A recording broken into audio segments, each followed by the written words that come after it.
Hello dear viewers, this is the game 7 Days to Die and I'm Alex, Cheshire Game. I suggest you listen to what it is like, how it developed, changed and what it became, and also look at this game at different speeds. This is a procedurally generated, fully destructible world where everything is destroyed except for shops and also some distance around the bottom layer of blocks if you dig deeper for a long time. When I was offered to get stuck in Minecraft, I decided to postpone it for the future because I perceived this game as a quality descendant of Minecraft.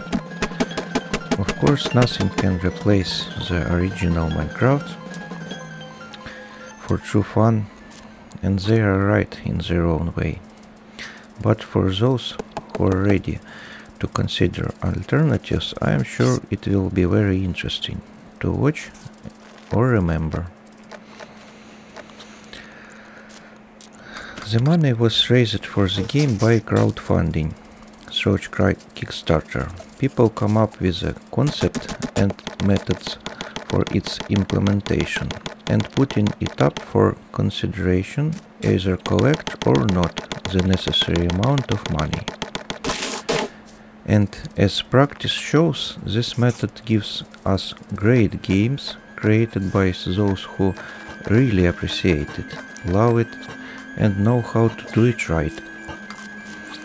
In my opinion, these games in terms of quality are much higher than competitors.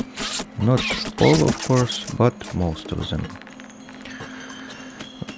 They planned to collect 1/5 for the game, but they collected more than 500,000. So no one was going to rush. And as a result, almost every detail in the game was worked out carefully. And there are a lot of details and nuances here. Because not big flaws, I think they are forgivable. Especially considering that updates are constantly appearing and the game is being improved not only externally, but also the idea of many nuances becomes more interesting. I have not entered this game for many years, and it has been improved so much that I simply do not recognize it. It's rare to find games that are being developed so well and so quickly. Previously, it was possible to get something useful from opponents, almost from each of them. And in the later stages of the game, when opponents appear at once 15 or 12, this search in each of them began to tire. Now it has been made more convenient due to the fact that only from special opponents or from some after Red Knight's 1 or 2 backpacks will these things fall out. And of course, such loot is much more desirable. The skills system has been completely overhauled. Now, the basic characteristics, when it is developed, allows you to learn the skills that depend on it. Previously, literally several characteristics depended on some previous one. This was especially felt when it was necessary to create steel or good concrete to cover with a polished metal surface. If some thinks that he knows the game inside and out, then now he can easily go in and enjoy the fact that he will be pleasantly surprised at the innovations at every step and action. Since most of the innovation take time to understand and study. So, as not to tire you, The first stages of the game, where I enter the course, will be at speed 5, and when the main resources of the base shelter are collected and the main changes of most critical points are learned, we will watch the game at speed 2, and only the most tedious and boring at speed 4 or 5. In my opinion, easy difficulty is suitable for learning, and with it, first stages are rather boring for viewing from the outside. The middle and final stages contain creativity and variety in the method of passage and various places to study the map, as well as the passage of quests. These stages are interesting to watch at normal speed.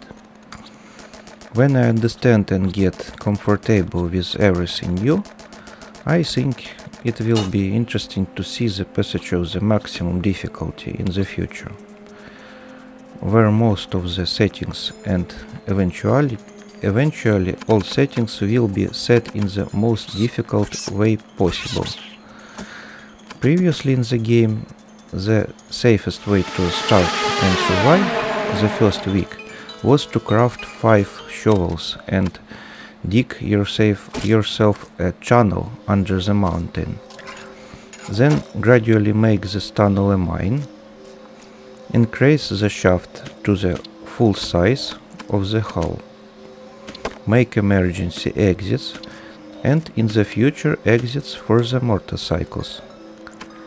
It was especially interesting when large hulls gradually began to collapse, creating a special spectacle and colossal craters from the fact that every 7th day the waves of attackers dug into the deeps. Most often this happens somewhere in the second 100 days.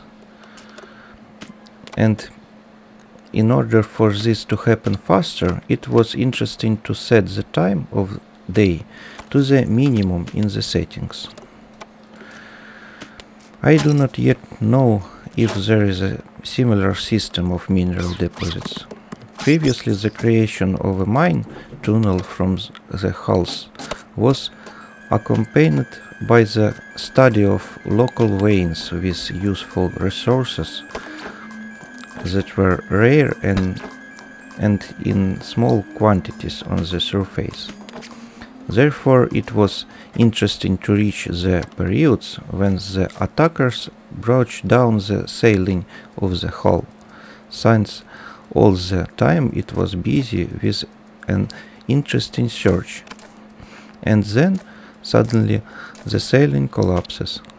Later, having well-developed skills and excellent tools, it was interesting to create a second hull in difficult terrain, where even the surface layers of the soil were very difficult to destroy. It is interesting to note that 5 years ago, more than 4 million people managed to play this game, and this is only where it could be calculated. You understand that the real number is much higher. Imagine how many people played to this day. I think this is an amazing example of what can be done using Unity. On the official website, they write that more than 15 million copies have already been sold. Imagine, 15 million.